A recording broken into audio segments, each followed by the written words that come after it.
Estamos aqui no último dia da nossa segunda semana e eu vim aqui para agradecer a todos vocês por terem nos acompanhado até aqui.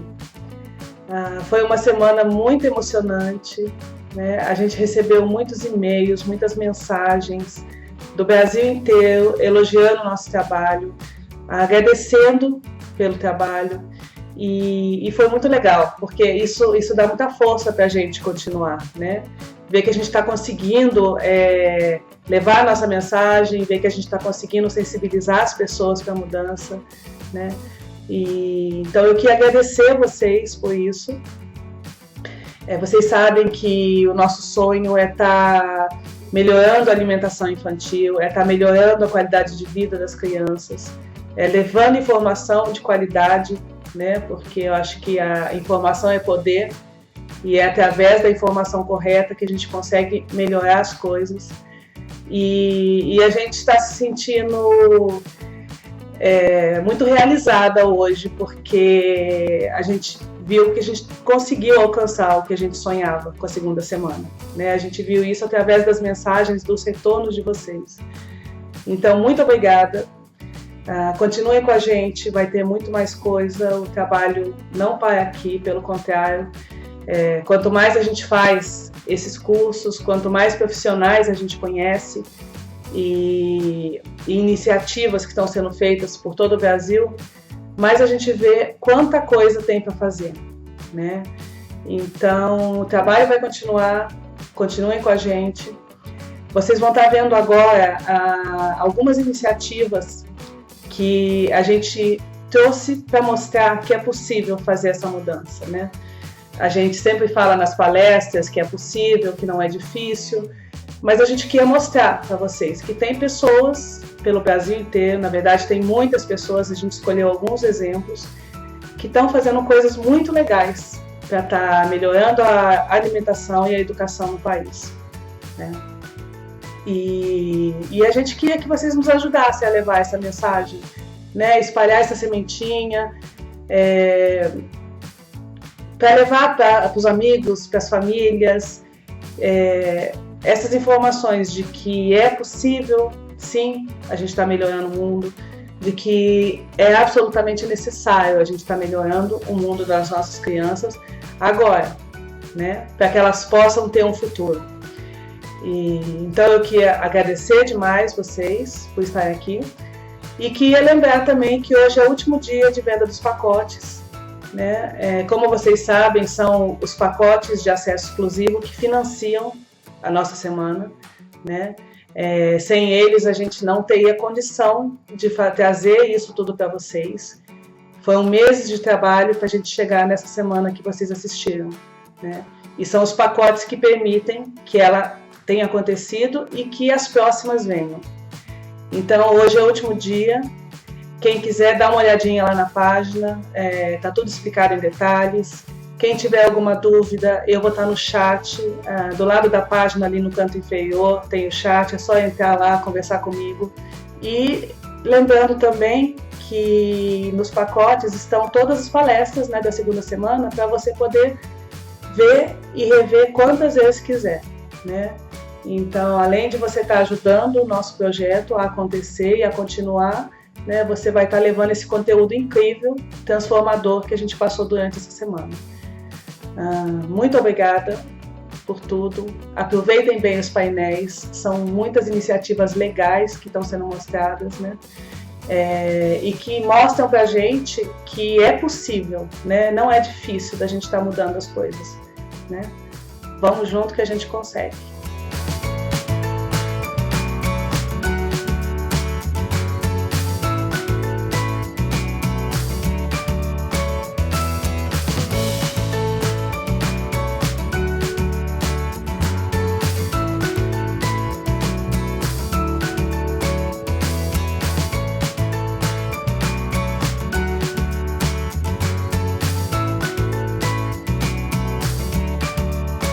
Oi, gente! A gente está aqui com mais um painel das Escolas Transformadoras.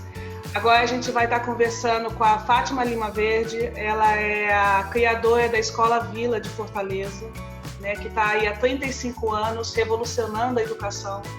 e ela vai estar contando para a gente um pouquinho como que funciona a Escola Vila, né? Vai estar mostrando que é possível, sim, que a gente não está falando de um sonho, que é possível a gente mudar a educação, a gente criar agentes transformadores do futuro através da educação, né? E que isso está acontecendo já em vários lugares do Brasil, né?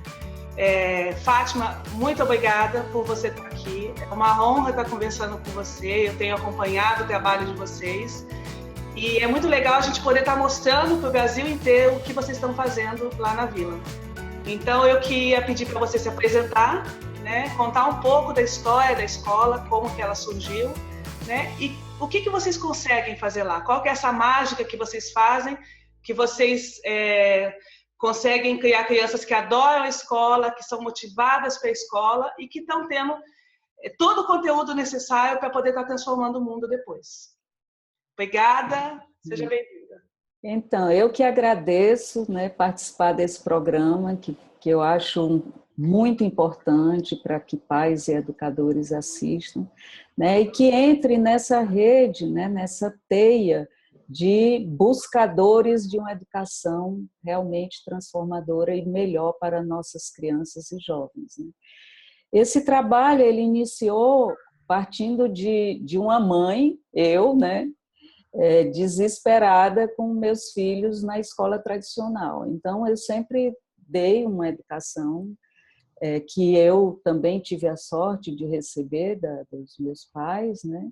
E quando vi meus filhos na escola tradicional, eu não queria, né, aquele tipo de educação para eles, uma educação competitiva, uma educação muito rígida, onde a criança tem que ficar quieta, calada, né, não participativa, uma história de filhinha, de maior a menor. A minha filha, que era mais alta, sempre achava ruim isso, né?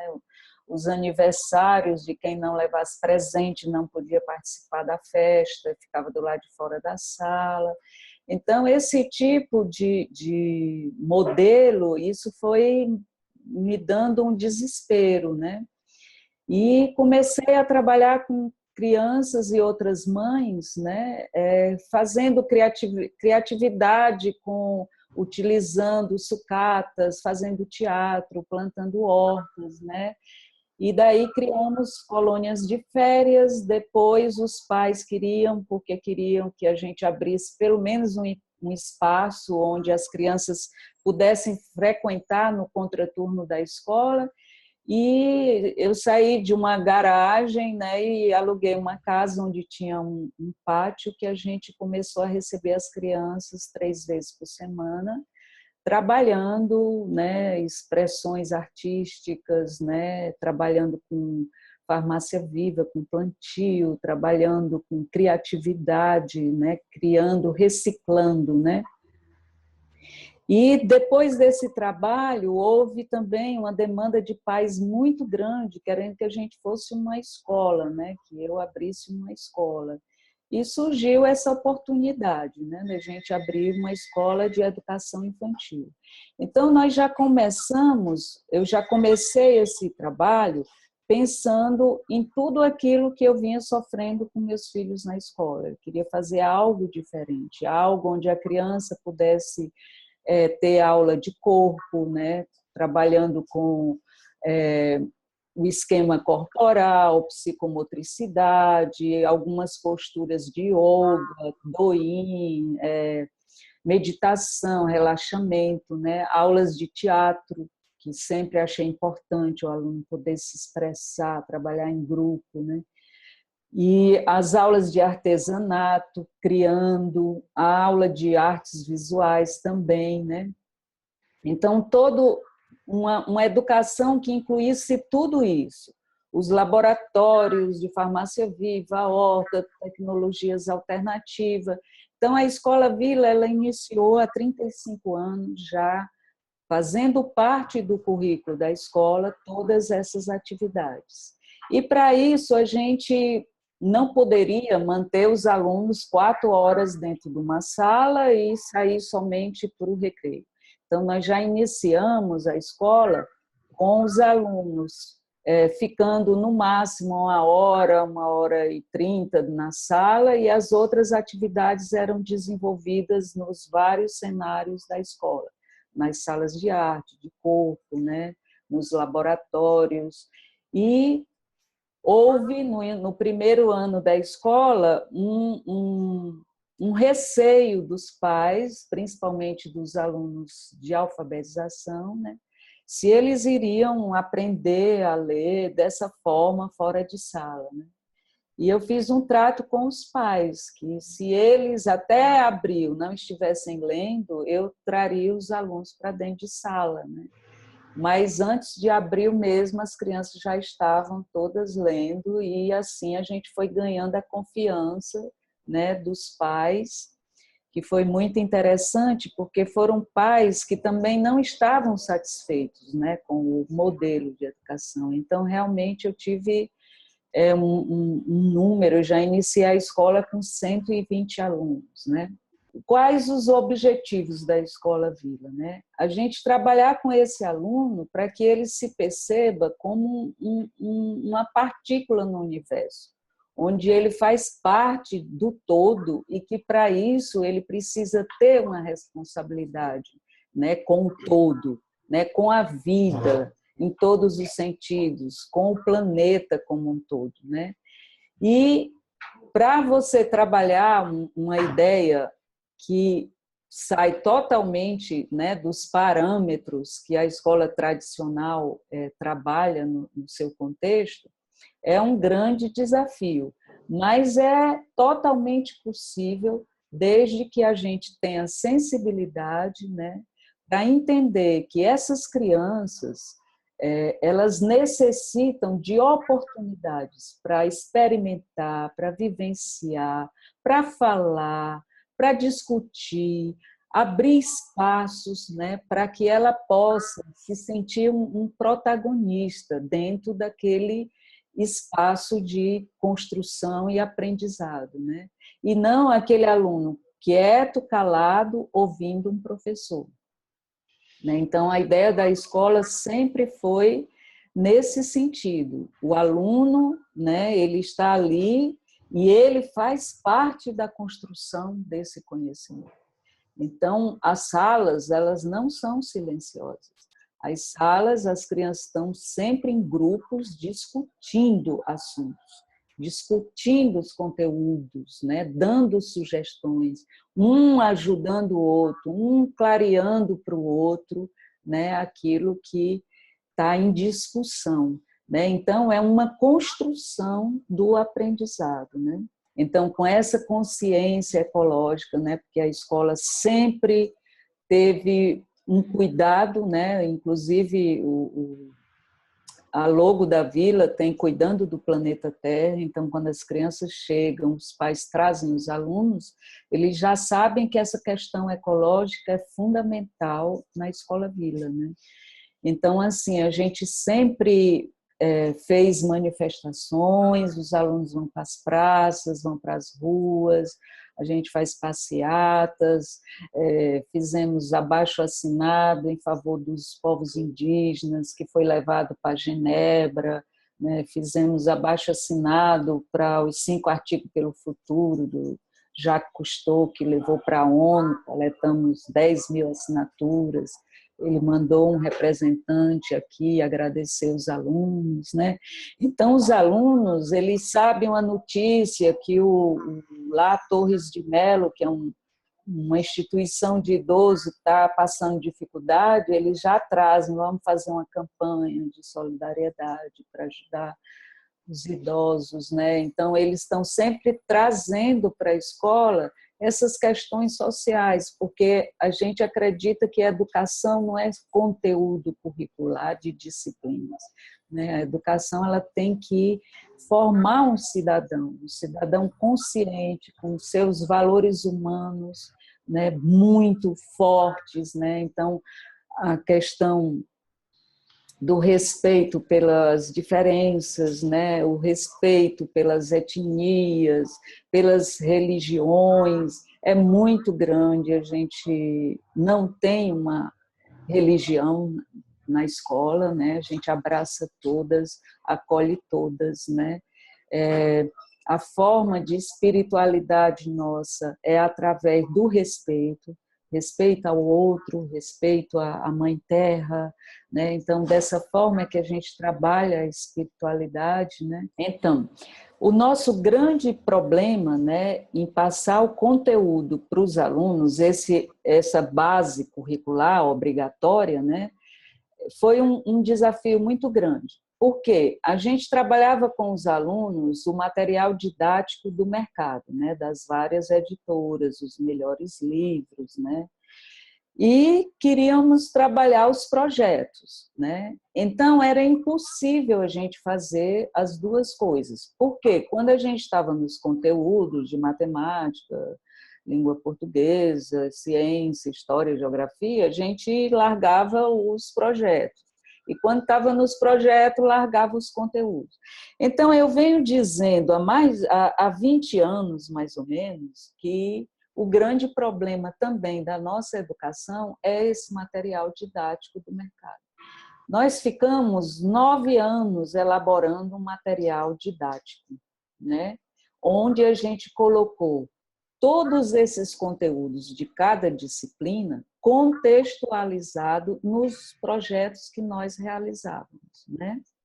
Então, o grande desafio a gente conseguiu através disso. Então, esse material eu chamei os pais, né? E expliquei para os pais dos meus alunos das universidades e outros que também são ligados à educação, e falei dessa proposta, se eles topavam a gente tirar o material didático do mercado e produzir os livros, né, na escola, com todos aqueles conteúdos, contextualizando nos projetos, né? Porque dessa forma o aluno iria saber para que ele vai estudar aquele conteúdo, né? Ele vai saber aplicar esse conteúdo na vida dele.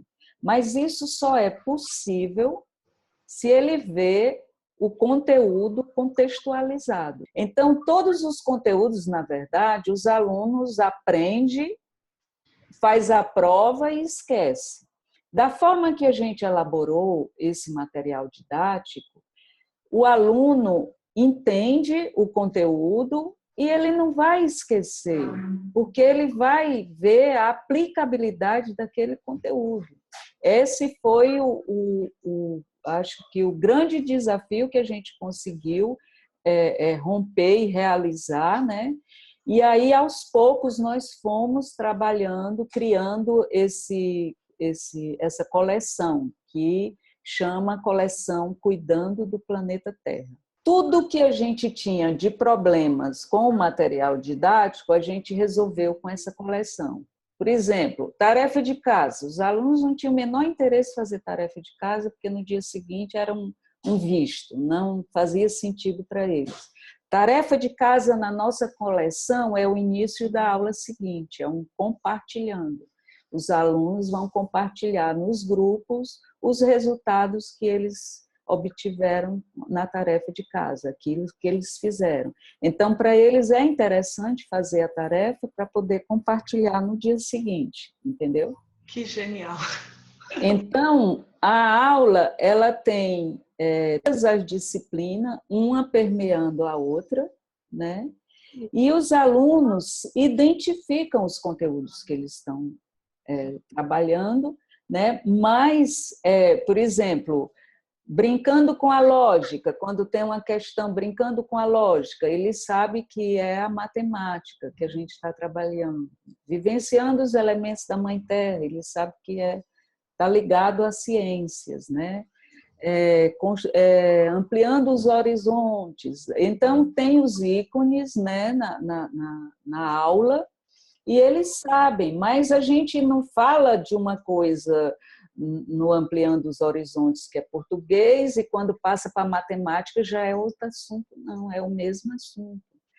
Aí vai para ciências, o mesmo assunto. Então, ele sabe que tudo está ligado. E essa é a ideia. A vida, a nossa vida, eu sempre digo, é transdisciplinar.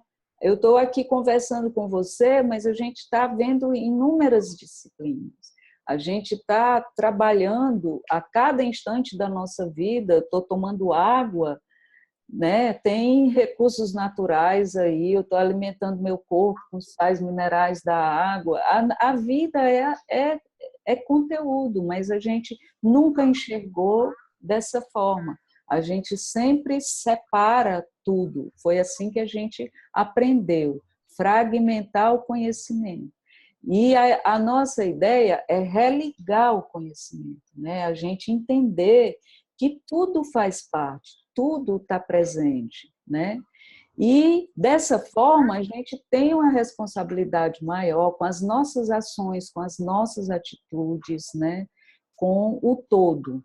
E a outra coisa que a gente também construiu ao longo desses 35 anos e agora fundamentamos e já temos a teoria aliada à prática, finalmente é a nossa pedagogia, que a gente chama de pedagogia ecossistêmica, né?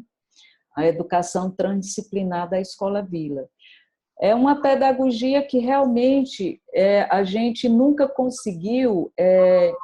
Sempre as pessoas perguntavam qual é o método que você segue e tal, né? E a gente via que a gente tinha a gente pincelava vários métodos, mas a gente aprofundava mais, a gente ia além daquilo. A gente, Paulo Freire, Freinet, agora, né, depois da transdisciplinaridade, a própria professora Maria Cândida, quando nos conheceu 25 anos, ela disse: isso é uma escola transdisciplinar, né? E vocês são um modelo vivo do que eu estudo a minha vida inteira, né? Então, ultimamente, né, todo o embasamento teórico está com Maria Cândida Moraes, continua Paulo Freire, Piaget, né, mas tem Edgar Morin, Maturana, vários outros teóricos, outros pensadores, né, que fundamentam esse nosso trabalho, né? Então, a gente faz parte dessa rede de escolas transdisciplinares, né, como um modelo vivo, recebemos visitas do mundo inteiro aqui, sempre tem pessoas pesquisando, existem inúmeros doutorados, mestrados dentro de pesquisa da escola, né? E estamos aqui apostando que é possível, sim, a educação ter outro rumo, né? Não é uma coisa difícil, muita gente diz, eu creio que os nossos professores eles já receberam muitas formações, né?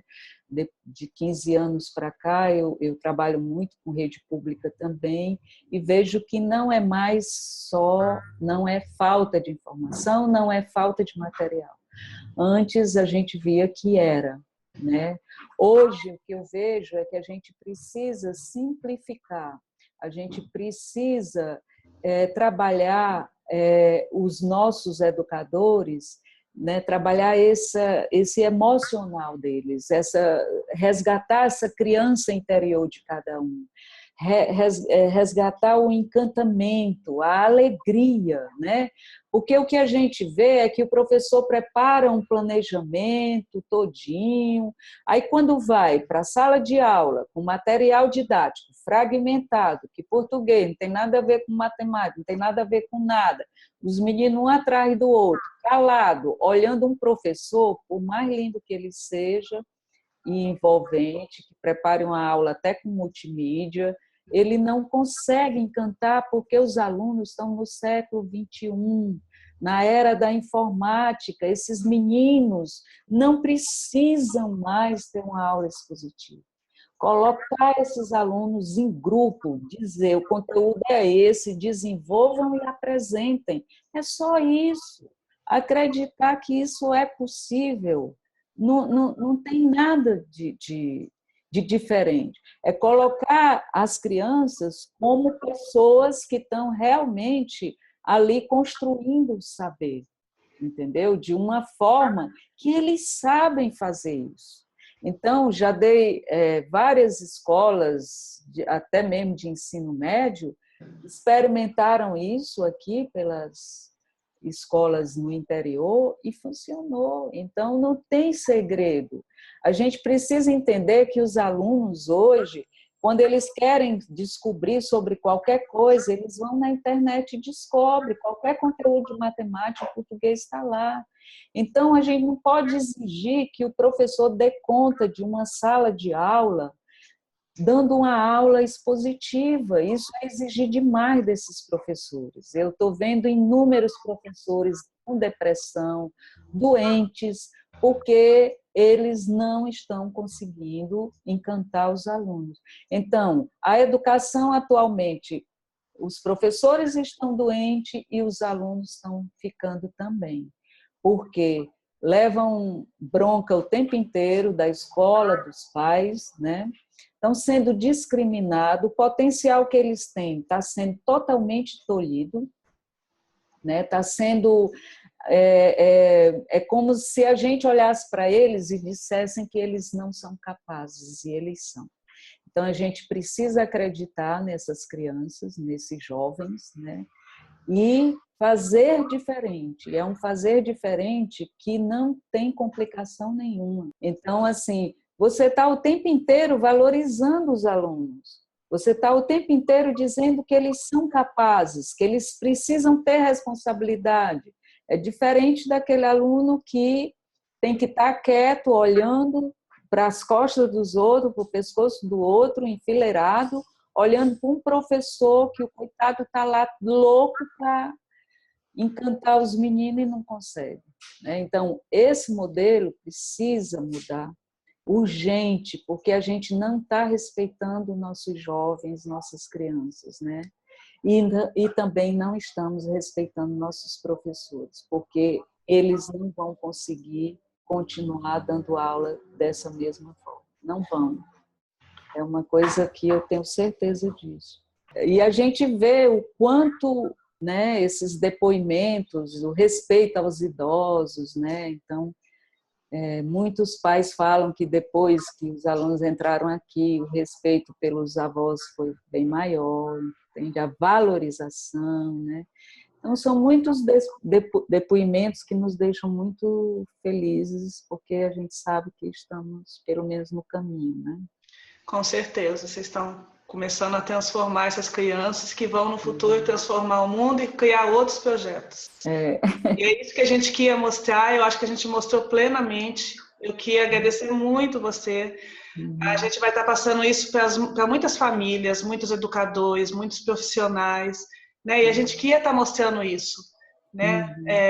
Que é possível, que é fundamental a gente começar a mudar agora, sabe? A gente não tem tempo de esperar mais 5 anos, mais 10 anos, tem que ser agora para essas crianças já crescerem diferentes, né?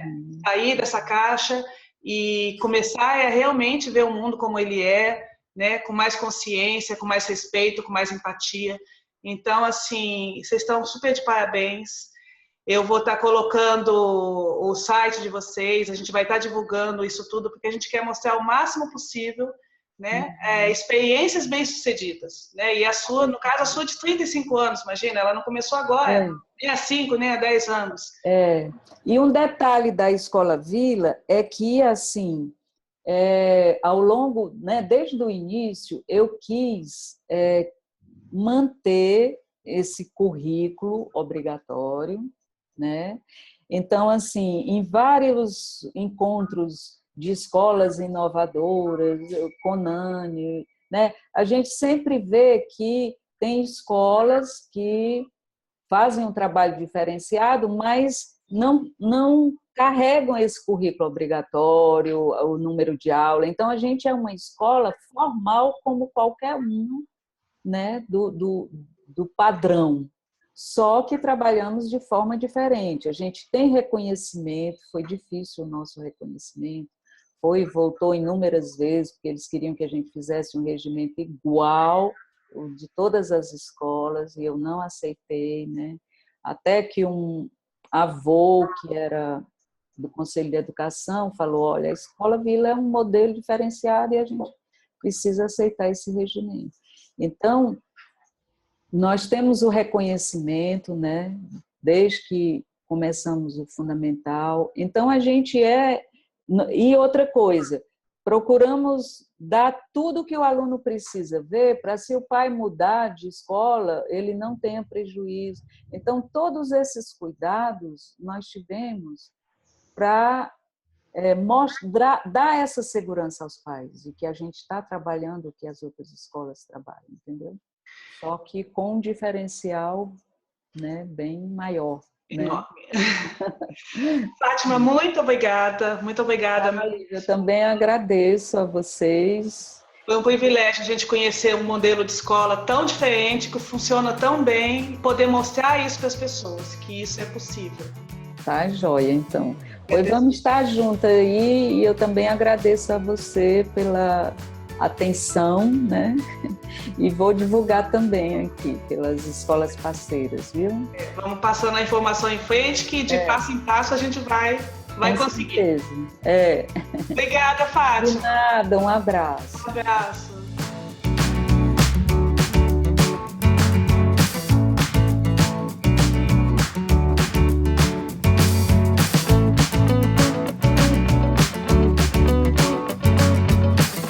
Oi, gente!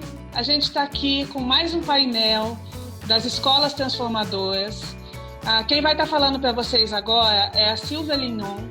A Silvia, ela é da Escola Amigos do Verde de Porto Alegre, e ela vai estar compartilhando com a gente a experiência dela na escola, que já tem mais de 30 anos, como que funciona essa escola, que é totalmente diferente do modelo normal que a gente conhece, né? Vai estar contando um pouquinho para a gente de tudo que acontece lá. É muito legal, tem uma ótima palestra. Silvia, muito obrigada por estar aqui com a gente. É uma honra ter você aqui compartilhando a sua experiência, sua história, que é tão linda dessa escola. Eu queria que você começasse se apresentando para a gente, né, e contando um pouco dessa escola, desse sonho que você criou aí. Então, boa tarde para todos vocês. Uma linda tarde de inverno aqui em Porto Alegre, aonde numa escola muito mágica, num espaço muito arborizado, que a gente buscou há 32 anos atrás para realizar o sonho de uma escola onde as crianças fossem respeitadas na sua essência e que, acima de tudo, elas recebessem uma alimentação adequada, onde elas tivessem um espaço de pátio, de rua arborizado, onde elas tivessem um espaço para fazer suas escolhas nos seus projetos de estudos. E foi por aí que a gente iniciou, em 84, essa escola. Eu tinha 2 filhos pequenos, o Fred e a Luna, que hoje são diretores da escola, e eu queria muito uma escola para colocar meus filhos, e, enfim, eu estava terminando um pós-graduação em educação infantil. Bom, eu não vou achar essa escola para eu trabalhar, e nem vou achar uma escola para que eles estudem, então vou fazer essa escola, e por aí começou em 84. Desde lá, a gente prioriza a questão da alimentação, fazendo que o nosso lanche, tanto o da manhã quanto o da tarde ou o almoço, não tenha, né, carne vermelha, frituras, açúcar branco, farináceos, e que a gente priorize frutas e verduras orgânicas. Hoje a gente tem bem mais facilidade para isso, e alimentos integrais. Isso vem junto com uma certa disciplina rígida de que não pode entrar na escola nem em aniversário ou passeio, um tipo de alimentação diferente, porque isso não é adequado para nós.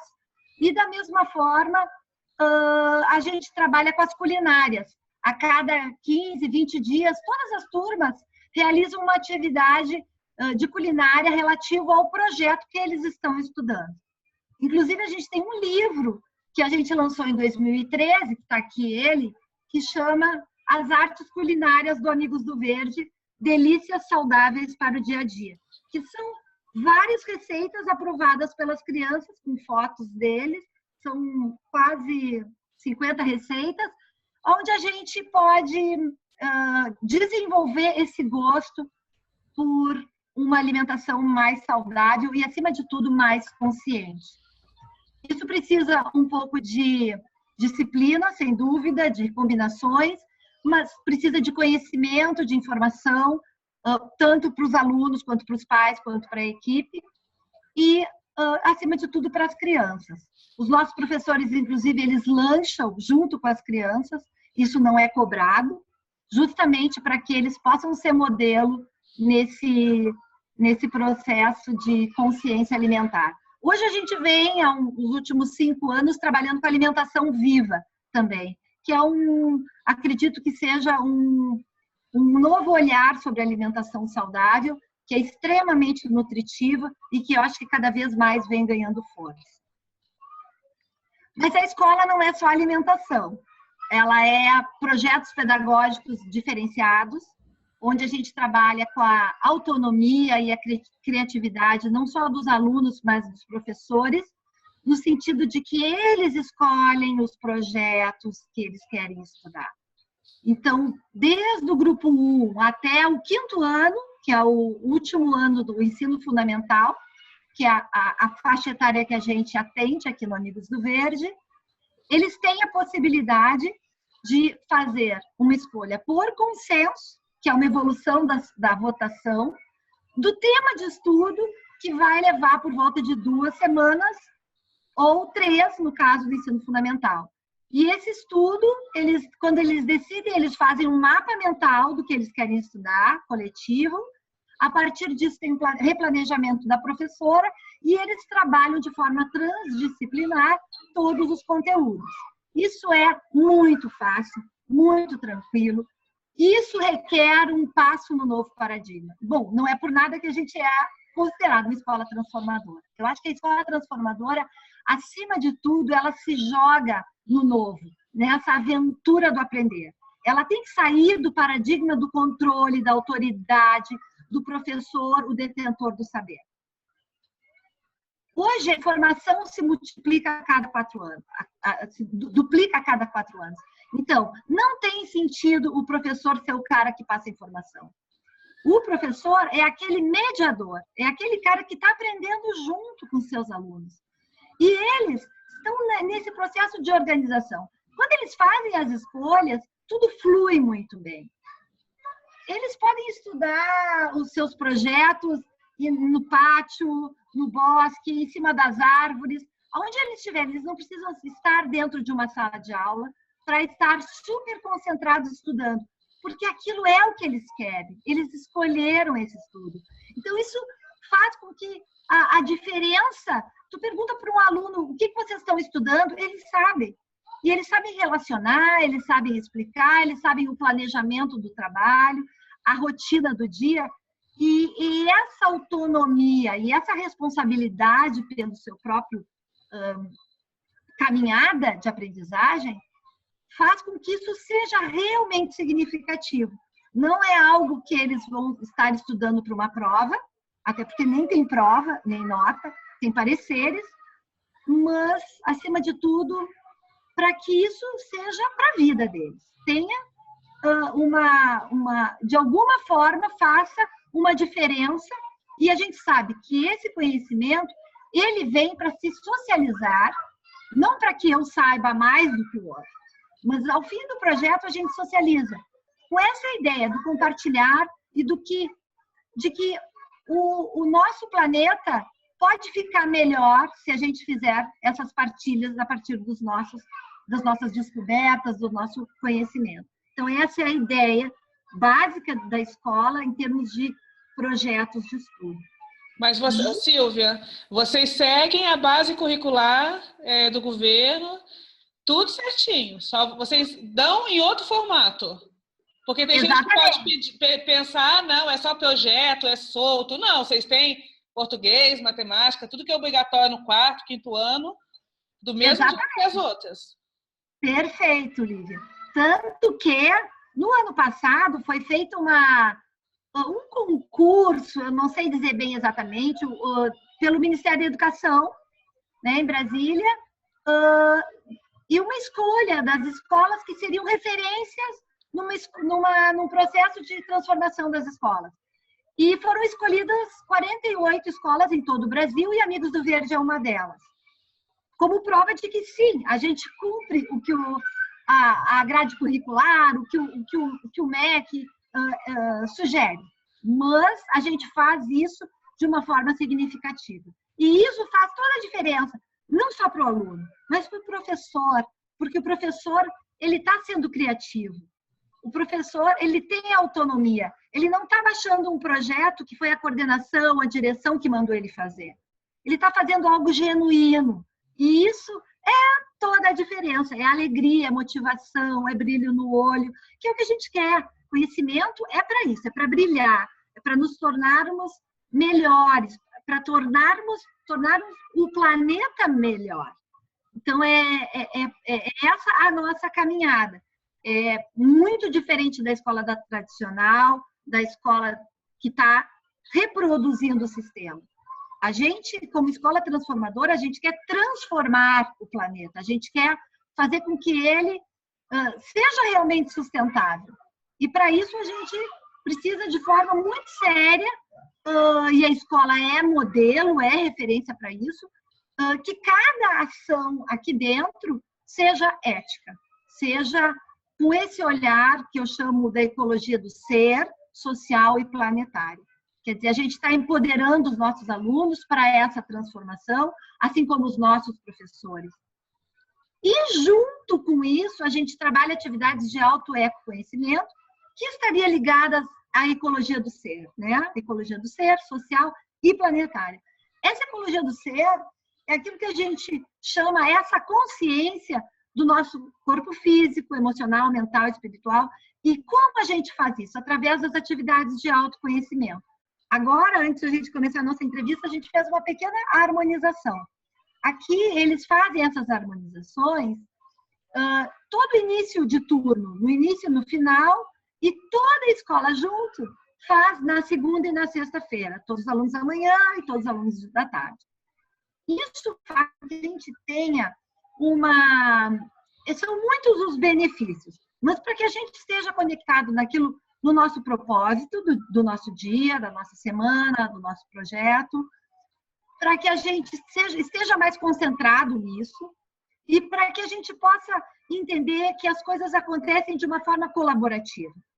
E essa harmonização, hoje a gente pode justificar ela via teoria sobre a questão dos neurônios espelhos, que é algo muito novo, mas ela pode vir, sim, a explicar o benefício da harmonização via neurônios espelhos. Eu acho que essas harmonizações que acontecem nas reuniões de pais, que acontecem nas reuniões de equipe, inclusive, sempre, no início e no final, isso faz com que a gente dê qualidade para as nossas atividades. Porque a gente não está só de mente, ou a gente não está só fisicamente naquilo, a gente está inteiro, a gente está na nossa unidade, né? Todos os seres juntos, únicos, formando uma unidade. E, além de tudo, a gente não pode perder o foco, que Humberto Maturana sempre fala, que escola, antes de mais nada, é um espaço de convivência. Então, como está essa convivência? Essa convivência existe a partir de vários indivíduos. Nós, enquanto indivíduos, precisamos estar bem, inteiros, e assim como o nosso grupo de estudo, o nosso grupo de equipe de trabalho, e como a gente pode fazer esse movimento? Então, a gente descobriu via harmonizações, que é algo que a gente, a princípio, perde tempo, tipo 5 minutos, 10 minutos, depende do dia, pode ser até em 2, 3 minutos, mas que isso vai dar toda a qualidade que a gente precisa para desenvolver essa atividade. E essas atividades de auto-ecoconhecimento, é uma palavra que eu criei, porque eu botei um eco no meio, para que essa ideia de autoconhecimento não seja um pouco eu me sentir melhor, eu ser melhor, mas eu vou estar melhor à medida que todas as outras pessoas também vão estar. E quanto melhor eu me sentir, mais feliz eu vou me sentir, os outros também, eu vou estar beneficiando todos os seres.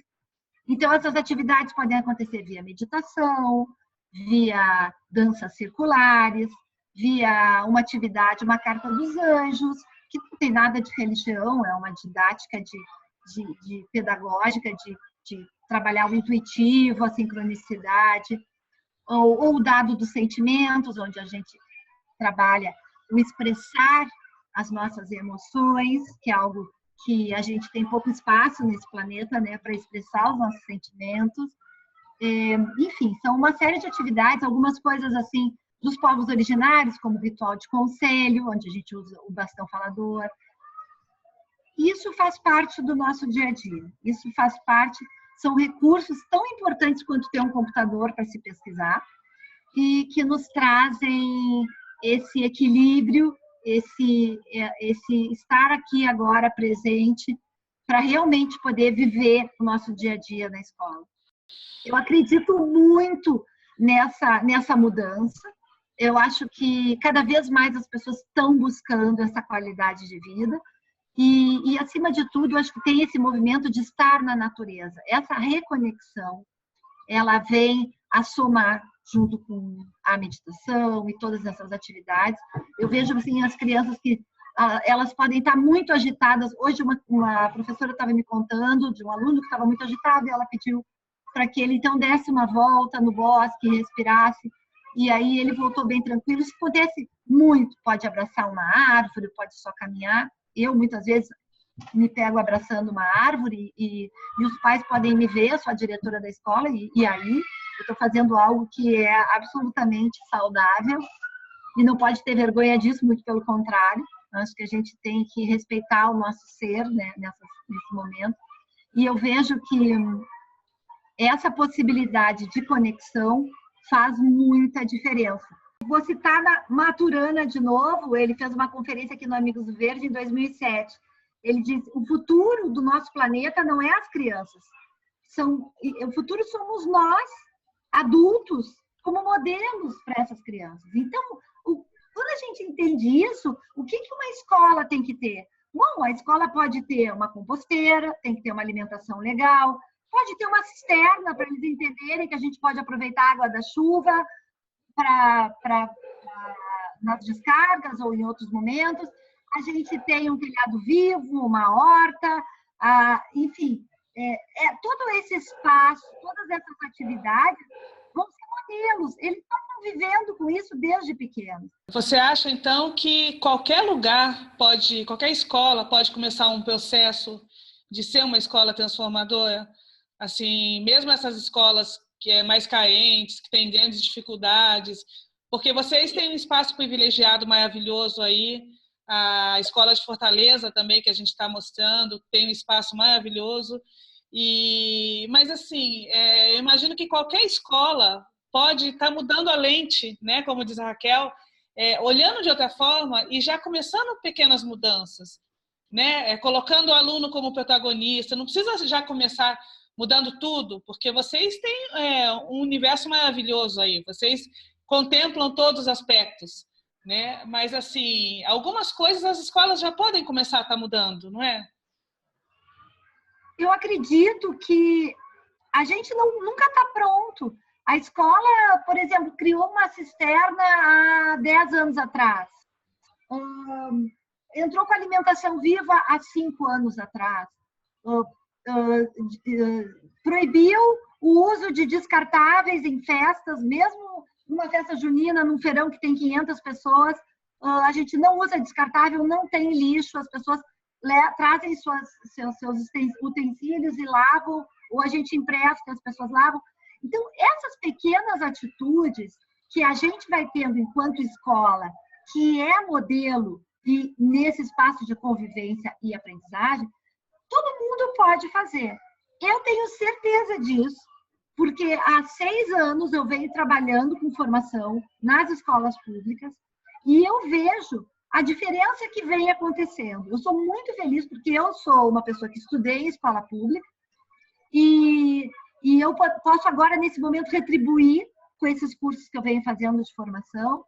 E eu vejo, assim, a cada ano eu faço um novo curso e eu vejo o quanto elas vêm mudando na sua própria caminhada. Sem uma receita de uma escola sustentável. Bom, uma escola sustentável é legal que tenha árvores, sim, mas a gente pode plantar, a gente pode tirar o cimento. Não tem espaço para uma horta, quem sabe uma horta vertical. Ou a gente pode brotar sementes e as crianças se alimentarem com esse broto e de alguma forma elas estão vendo o movimento da vida. Uma composteira, por que não ter uma composteira? É uma coisa muito simples. Os projetos de estudo, isso é uma decisão da equipe pedagógica da escola, que os professores podem fazer, e eu vejo em algumas escolas as professoras, mesmo tendo uma linha de trabalho na sua sala de aula, realizando os projetos de estudo. E isso não é uma forma negativa de contrária ou revolucionária. É simplesmente fazendo aquilo que tu acredita e o que realmente é melhor para os outros, para os nossos alunos, para o planeta.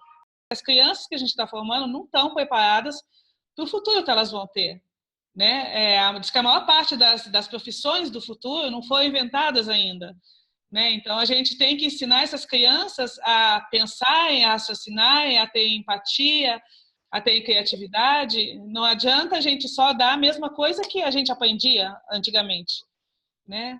Como que a gente pode estar sensibilizando elas para isso?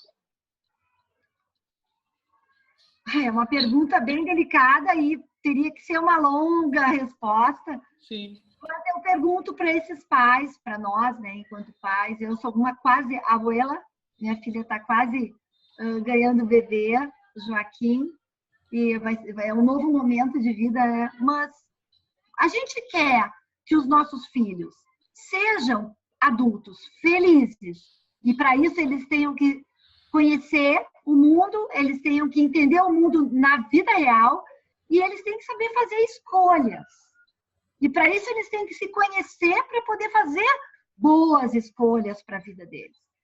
A gente quer isso para os nossos filhos ou a gente quer que os filhos se preparem para uma competição, para uma vida, para o mercado de trabalho, que é o que o sistema econômico hoje prega, né? Essa escola tradicional ela está servindo ao sistema econômico. Ela quer produtividade. Só que produtividade não traz felicidade, a gente sabe disso. Então, eu quero que meu filho seja um cara produtivo, que ganhe dinheiro, que entre no mercado de trabalho e se dê muito bem, mas que pode ser muito infeliz, porque ele, de repente, não vai se encontrar, daqui a pouco ele vai ter 30 anos, ele não sabe o que ele quer, daqui a pouco ele vai ter 40, ou eu vou querer buscar, vou querer proporcionar para o meu filho opções de vida que ele possa crescer se conhecendo e podendo fazer essa escolha para um mundo mais feliz. Então, eu acredito que é preparar os nossos filhos para fazer essas escolhas. É só isso. O vestibular, a gente não sabe o que vai acontecer. A gente sabe que existe hoje uma tendência pelos empregos verdes, que são empregos que buscam qualidade de vida, buscam relações saudáveis nos empregos. Ninguém mais quer ser uma máquina dentro de uma empresa, um ser que só vai lá e bate ponto, ou um ser que é o chefe que só manda. Ninguém mais quer isso. As pessoas... hoje existe um novo sistema econômico surgindo, bem mais cooperativo, bem mais da abundância. Então, acho que a gente tem que sair do paradigma da escassez, sair da competição, dessa tristeza, dessa guerra, e partir para um mundo colaborativo, um mundo amoroso, que a escola não é para produzir seres para o mercado de trabalho. A escola é para gerar pessoas que tenham amor por si próprio, que tenham amor pelo planeta, que saibam se relacionar, que saibam pensar na vida de uma forma mais amorosa e sustentável. O planeta, dessa forma, essa escassez vai gerar cada vez mais. Os recursos são finitos, a gente esquece disso. A água é finita, enfim. Então, de uma forma ou de outra, a gente tem que pensar no planeta dessa forma e gerar um sistema mais sustentável. E isso começa muito, é claro, a família pode fazer toda a diferença, e a escola vai reforçar isso, vai fortalecer. Uma escola sustentável é uma escola que tem uma missão, que tem diferenciada, tem uma formação de professores, que tem projetos de estudo, que tem práticas integrativas, que tem uma alimentação, uma ética diferenciada e consciente, que produz eventos diferenciados, que gerem essa consciência na comunidade. Esses eventos são para isso, a escola tem que se abrir para isso, isso é muito importante. Um espaço físico adequado, a gente constrói esse espaço físico com a equipe. Não adianta construir uma escola toda planejada e dizer, ai, que lindo, agora essa escola é sustentável, porque a escola precisa se construir com a equipe. Então, eu acredito muito em tudo isso, acho que tudo isso é muito viável, é possível, e a gente está aí para ajudar no que for preciso. Olhem nossos vídeos, entre em contato com a gente, o que a gente puder passar. A gente tem a nossa história, o nosso contexto de vida. E dentro disso, a gente ajuda aquelas pessoas que a gente pode. Mas o importante é não perder o rumo dessa transformação. Ai, estou absolutamente encantada aqui. Silvia, muito obrigada. Nossa, foi um prazer conhecer mais. Eu já tinha visto tudo que tinha na internet, mas assim, você falando com esse brilho no olho, a gente vendo a escola aí no fundo, parece que dá um impacto assim no coração, sabe? Muito obrigada mesmo por ter aceitado participar, tá? Espero muito que todos os pais que vejam isso comecem a refletir um pouco, né? Eu também, até pouco tempo atrás, eu achava que estava tudo certo do jeito que estava, porque eu nunca tinha parado para pensar, e foi acontecendo coisas que foram me angustiando e que me fizeram procurar até que eu encontrei vocês.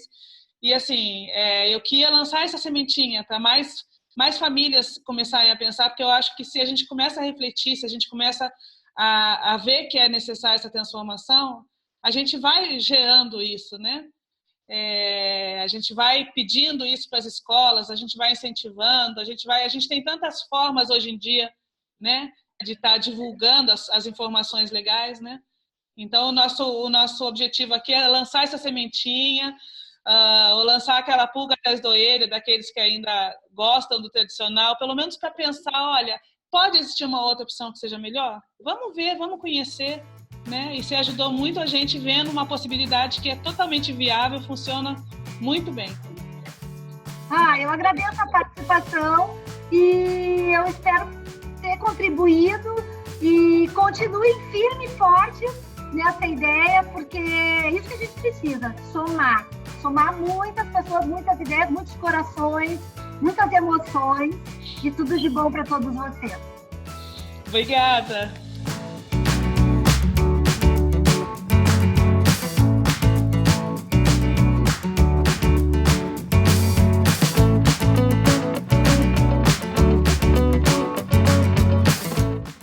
Oi, gente! A gente está aqui com mais um painel para vocês, mostrando mais uma escola transformadora. Quem vai estar falando para vocês agora é a Luciana, ela é diretora do Colégio Equipe de São Paulo. E ela vai estar mostrando para a gente, na prática, como que funcionam as coisas no colégio, quais as diferenças que eles têm em relação ao ensino tradicional e que estão funcionando tão bem. Luciana, muito obrigada por você estar aqui com a gente, participando. Eu queria pedir para você se apresentar, para o pessoal te conhecer, né? A gente está falando para milhares de mães e profissionais de saúde e de educação. E falando um pouquinho de você e um pouquinho da escola também. Apresentando a escola e contando para a gente o que vocês fazem, qual que é essa mágica que vocês fazem aí. Bom, oi para todos. Meu nome é Luciana Fevorini, como já foi dito. Eu sou diretora do Equipe, mas sou formada em psicologia e tenho mestrado e doutorado na área de psicologia escolar. Trabalho na escola há mais de 20 anos, eu sou ex-aluna do Equipe, então eu conheço a escola também por ter vivenciado como aluna o currículo do colégio e depois que me formei, passei a trabalhar aqui fazendo estágios na orientação educacional, assumi depois a orientação educacional e pedagógica, e depois de muito tempo é que assumi a direção da escola. Então, eu tenho praticamente toda a minha prática educacional também dentro do colégio equipe, né? Então, a minha identidade profissional também está muito associada da escola. Bom, e o Equipe é uma escola que vai fazer 50 anos em 2018, né? E é uma escola que nasce do cursinho do Grêmio, da Faculdade de Filosofia e Ciências e Letras Humanas da USP. Era um grupo de alunos dessas faculdades que se organizavam para fazer um cursinho preparatório para entrar na faculdade. E desse grupo de alunos, que eram professores também, houve dissidências políticas na época, mais ou menos na década de 60, e um grupo desses professores formou o cursinho Equipe, que posteriormente se transformou no colégio Equipe, uma vez que esses professores preocupados, né, não só em preparar esses alunos para o vestibular, mas se dando conta, né, das grandes questões educacionais que eles enfrentavam, tiveram a ideia de criar uma escola, né, em que esses problemas pudessem ser trabalhados mais a longo prazo. E o Equipe, então, tem uma história interessante que ele começa de trás para frente. Então, ele tem ensino médio, depois ensino fundamental 2, depois numa parceria com a escola IBGI, a gente passa a ter ensino fundamental 1, e hoje a gente trabalha também com educação infantil, dos 3 aos 17 anos. Então, essa é um pouco a história da escola. Acho que uma coisa característica que marca o Equipe, acho que desde o começo, é que a escola tem uma preocupação em desenvolver um pensamento crítico nos jovens e nas crianças, né? Que eles, mais do que absorver os conteúdos e o saber sistematizado da humanidade, que é assim o papel da escola, a gente não nega, é que eles saibam ler o mundo e a realidade em que eles estão inseridos. Então, acho que essa é uma preocupação nossa, e a gente inclusive usa como forma de trabalho, né? A gente usa que na nossa metodologia de ensino é uma metodologia problematizadora de ensino, que parte das questões do que os alunos já sabem, parte de questionamentos que os professores formulam, relacionando o conteúdo com a realidade e o contexto em que eles estão inseridos. Nossa escola é diretiva, então é diferente de uma escola em que os alunos escolhem o que estudar. Aqui nós definimos o currículo, e definimos o currículo também de acordo com as faixas etárias, com os objetivos e as diretrizes de cada série, de cada ano, né, desde a educação infantil até o ensino médio. E então os alunos o nosso currículo é obrigatório, tem algumas coisas que podem ser escolhidas, mas ele tem uma característica que ele é diretivo, conduzido pelos educadores. Acho que essa é uma característica importante de ressaltar. Então, Luciana, e vocês seguem a SES, a base curricular do governo, né? Igual às escolas tradicionais. O que diferencia, então, nesse aspecto, vocês da escola tradicional, do ensino tradicional? Olha, na verdade, a gente procura seguir, né, as orientações da base curricular em todos os ciclos. Só que em alguns momentos a gente faz escolha, então a gente não segue porque está lá, tem que seguir, a gente faz algumas escolhas dentre os conteúdos que são sugeridos, e essas escolhas são pautadas também nas nossas intenções, na nossa forma de trabalhar e no que os professores consideram habilidades importantes para os alunos desenvolverem, né? Tem conteúdos que favorecem mais algum tipo de habilidade do que outra, e então a gente faz algumas escolhas, a gente não cumpre porque tem que cumprir, simplesmente, né? Acho que o que diferencia de uma escola tradicional é que a aula, né, o professor é o condutor desse processo de ensino-aprendizagem, mas ele sempre procura criar uma aula dialogada, então propor questões para que os alunos pensem, porque a partir das respostas dos alunos ele incorpore outros conteúdos, então é uma postura dialogada e investigativa que a gente espera que os professores e os alunos tenham. Diferente do ensino tradicional, em que muitas vezes é mais expositivo mesmo, né? O professor passa o conteúdo e os alunos absorvem. Acho que a diferença é que na nossa concepção, os alunos são agentes ativos desse diálogo e dessas aulas que são construídas com os professores. A gente, em muitos momentos, né, também não tem só essa forma de trabalhar, então os alunos são convidados, por exemplo, a ir a campo para estudar algumas questões relacionadas ao conteúdo. A gente chama aqui isso na escola de trabalhos de campo, é uma prática que a gente tem desde o 2º ano do ensino fundamental 1, né, onde as crianças estão estudando alguma questão e vão visitar, né, o Rio Pinheiros, o Núcleo Engordador, o centro da cidade de São Paulo, isso são trabalhos do 5º ano, ou Santos, que são trabalhos do ensino fundamental 2, investigar, né, colher dados, depois trabalhar com esses dados, produzir textos, produzir materiais a partir da reflexão que eles fizeram. Então, essa é uma metodologia também que vem dessa questão da problematização, mas que leva os alunos a ter contato com a realidade.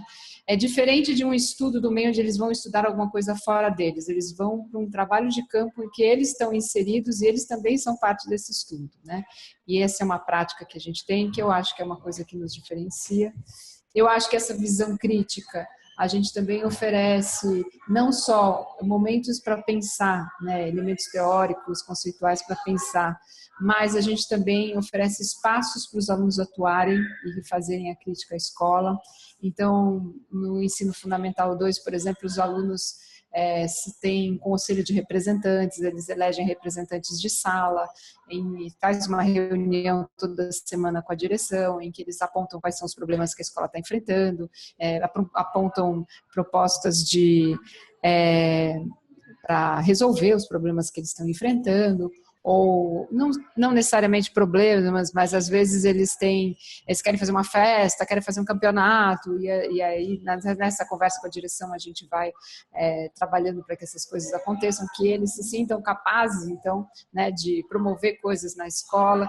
O ensino médio se organiza em grêmio, né, e aí o grêmio também tem esse espaço de reunião, de troca com a direção, de proposições de coisas. Algumas coisas a gente consegue viabilizar junto com eles, outras a gente diz que não, mas isso faz parte de uma negociação. A gente oferece via Instituto Equipe, que é uma OCIP ligada ao trabalho da escola, a oportunidade dos alunos fazerem projetos sociais a partir do 8º ano. Então, os alunos vão conhecer crianças, jovens de outra realidade social, ou que estão hospitalizadas, ou que fazem parte do CREM, que é um núcleo de atendimento a crianças com problema de nutrição, e eles atuam junto a essas crianças com a leitura, que é um dos projetos, e outro com arte, que é o do projeto da saúde, né? Com teatro, música, e a questão não é um viés assistencialista em que eles vão ajudar as pessoas, é uma troca mesmo, né? Eles vão aprender nesse contato, eles trazem para a escola depois o que deu certo, o que deu errado, o que foi bom, o que não foi bom, e é um trabalho formativo, né? Educacional e formativo que os jovens aí a partir do 8º ano têm.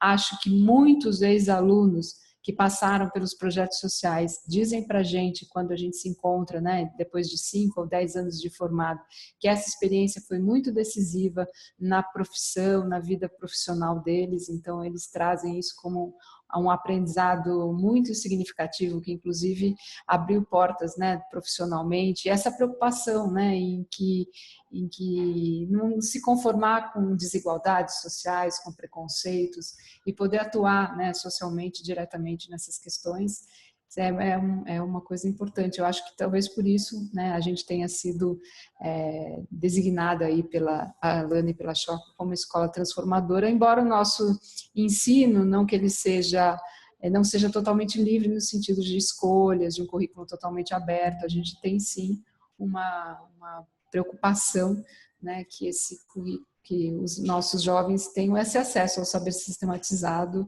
e de uma forma organizada e diretiva. Agora, eles também acabam nos ajudando a pensar o próprio currículo, porque ao final assim, de um projeto ou de um bimestre, existe aqui na escola, desde o 6º ano até a 3ª série, aulas de orientação educacional. Então, o orientador entra em sala para acompanhar o processo de ensino-aprendizagem daquela classe, daquela turma, né? E nesses momentos de aulas de orientação educacional, por exemplo, a gente pede avaliação dos trabalhos que eles fizeram, né? Então, por exemplo, estamos encerrando o 2º trimestre do ensino fundamental 2. Nas aulas de orientação educacional, eles vão receber o boletim e vão fazer uma autoavaliação do próprio trabalho e do trabalho dos professores. Então, não há, vamos dizer assim, eles não decidiram o que estudar de história, nem como estudar o que eles estudaram em história. Mas a partir do projeto do professor e do planejamento do professor e de como esse planejamento foi desenvolvido, eles nos dão feedback para a gente conversar com o professor. O que deu certo, o que não deu certo, o que vale a pena aprimorar, o que vale a pena fazer completamente diferente, né? Então, essa prática da autoavaliação e da avaliação dos trabalhos da escola, ela é incentivada aqui na escola desde que eles começam a ter boletim, né? Desde o segundo ano. Então, embora eles não sejam propositores, porque isso cabe a nós, educadores, na nossa visão de educação, eles são interlocutores, porque eles falam o que deu certo, o que não deu certo, e isso são elementos valiosíssimos para a gente refazer, replanejar as propostas. Então, muitas vezes a gente vai aprimorando o nosso trabalho, aperfeiçoando o nosso currículo, em função desses feedbacks que os alunos nos dão. E, Luciana, a questão do vestibular, que tem muita gente atualmente que se preocupa muitíssimo, né, com o vestibular, a partir do 5º, 6º ano, eu já vejo mães preocupadíssimas, procurando escolas que estejam em primeiro ou segundo lugar no Enem, né? E eu até falo, gente, mas você nem sabe se quando chegar lá ainda vai ter, né? Porque está mudando muito, né? Mas, enfim, é uma preocupação muito grande de muitos pais na procura pela escola. Como é que funciona aí essa parte esse foco no vestibular? Porque vocês têm uma amplitude tão maior, né? Como que vocês veem isso? Olha, a gente fala assim de vestibular a partir do 3º ano do ensino médio. Não que a gente não foca o nosso ensino no vestibular, mas eu afirmo isso para os meus alunos, para os pais dos meus alunos, para vocês. Um bom aluno da equipe não tem dificuldade para passar no vestibular, mas ele tem que se treinar para entrar no vestibular, porque é um tipo de habilidade que a gente não treinou durante 3, 4 anos, né? A gente vai treinar um pouco no 3º ano. Como? A gente faz alguns simulados, 2 simulados de FUVEST, um simulado do Enem, com o objetivo de que os alunos experienciem essa vivência de provas longas, com muitas matérias na mesma prova, muitas alternativas, né? Então, que eles treinem essa habilidade e que comparem o que é cobrado nesses exames com o que eles aprenderam na escola, né? Então, agora, essa parte treino, se concentrar, ficar 4, 5 horas sentados fazendo prova, etc. Para alguns é mais fácil, para outros é mais difícil, mas a gente sabe que quem está querendo entrar logo na faculdade, né, quer sair do 3º e entrar, e se dispõe a focar nisso, consegue, né? O que eu vejo é que essa formação mais ampla, né, de você ter uma visão, saber olhar as questões do mundo e entender e ter um pensamento próprio sobre ela é mais difícil de treinar, né? Isso ou a gente faz um trabalho formativo a longo prazo, ou isso você não consegue em alguns meses desenvolver, né? Isso é uma postura mesmo muito mais complexa, e por outro lado, treinar para o vestibular, no pior das hipóteses, em um ano de estudo depois com isso, eles conseguem estar aptos para entrar nas faculdades que eles acharem mais interessantes. Mas isso não é, felizmente, né, assim, uma cobrança nem dos pais que nos procuram, tampouco dos alunos, né? É uma preocupação, sim, da escola, porque a gente quer que eles entendam, quer que eles tenham essa consciência do que a escola forneceu, do que a escola não forneceu, porque, como eu disse, em alguns momentos a gente faz escolhas mesmo curriculares, né? A gente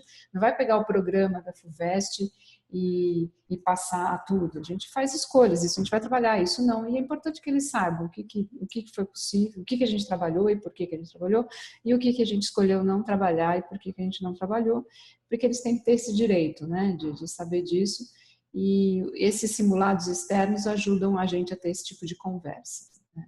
Mas, felizmente, assim, acho que os nossos alunos e os pais dos nossos alunos veem a educação de uma maneira parecida com a gente, senão não estariam aqui há tanto tempo, né?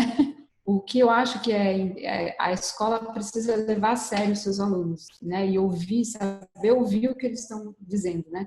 Então, se uma classe, por exemplo, tem uns que estão super bem com uma matéria ou não, e não, né? Sei lá, tem uma matéria, por exemplo, que uma parte gosta muito, outra parte não gosta.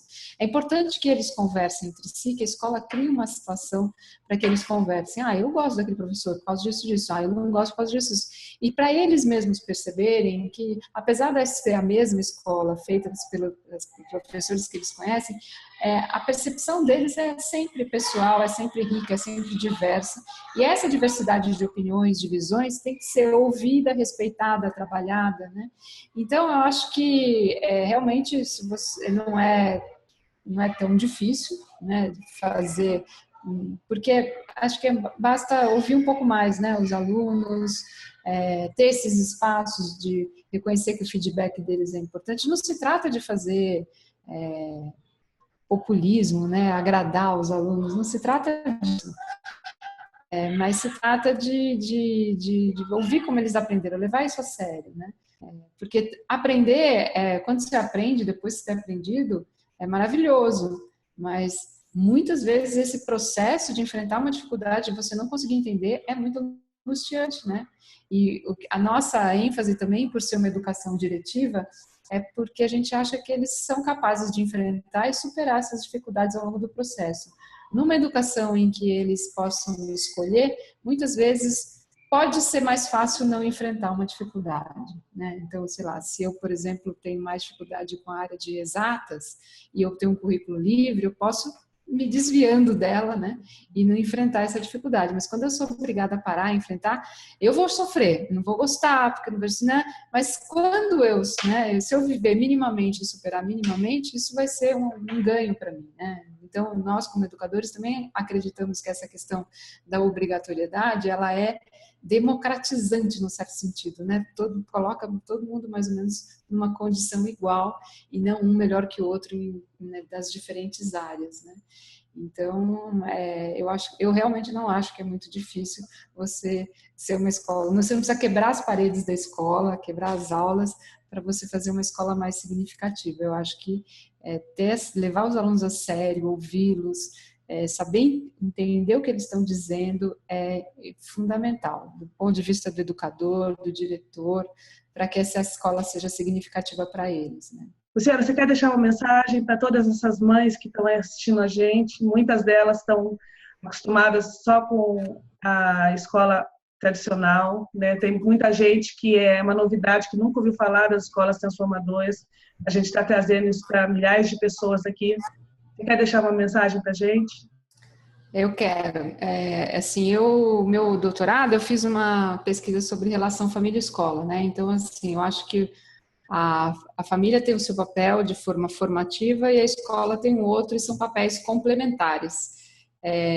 Então, acho que uma primeira coisa, assim como eu falei, que a escola precisa levar a sério seus alunos, ouvir. Eu acho que os pais precisam também saber ouvir seus filhos. Isso não significa fazer tudo o que eles querem, não é isso. Mas prestar atenção, né? Muitas vezes no dia a dia a gente acha que está prestando atenção, mas na verdade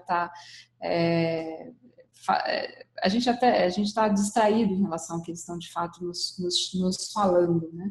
Então acho que a gente precisa ter um tempo de fato, né, com os filhos, no sentido de ouvir o que eles têm para dizer, interagir, conversar, brincar, e escolher uma escola que tem os valores parecidos com os seus, e que você possa, nessa escola, se sentir à vontade para colocar suas dúvidas, para conversar com os educadores, né, e nesse papel, né, entre família e escola, é que vai se dar a educação desse jovem, dessa criança, né, de que tem que ter uma cumplicidade, um compartilhamento de valores, mas cada um tem um papel que é diferente aí, né? Acho que enquanto a escola está preocupada em formar uma pessoa para a vida pública, né, que é o cidadão, a família está formando o indivíduo para essa convivência mais pessoal e individual. Então são papéis complementares, mas são fundamentais que haja troca, cumplicidade, compartilhamento, que nem a família dá conta de tudo e nem a escola sozinha também consegue fazer todo esse papel formativo. Acho que são duas instituições que precisam estar juntas, né? Então, acho que assim, acho que o meu recado é esse, assim, ouçam seus filhos, levem eles a sério. Isso não significa fazer tudo o que eles querem, pelo contrário. Às vezes falar não. Legal. Luciana, eu quero agradecer muito de você ter se disponibilizado para vir contar para a gente um pouco do Colégio Equipe. Foi muito enriquecedor, assim, é uma escola diferente das outras, que eu falei, por causa da idade, né? E a gente vê que, assim, as crianças mais velhas, os adolescentes também dá para a gente estar fazendo isso, é muito legal. Tá? Muito obrigada. E, gente, aproveitem muito bem. A gente tem os outros painéis também. Vamos, como disse a Raquel, vamos tentar mudar a lente, vamos assistir, refletir, fui no site deles, vejam, eles fazem muito mais coisas, né? A Luciana deu uma resumida aqui. E nem que seja um momento só para estar pensando, né? Nas possibilidades. Né? É assim que a gente vai aos poucos se transformando. Né?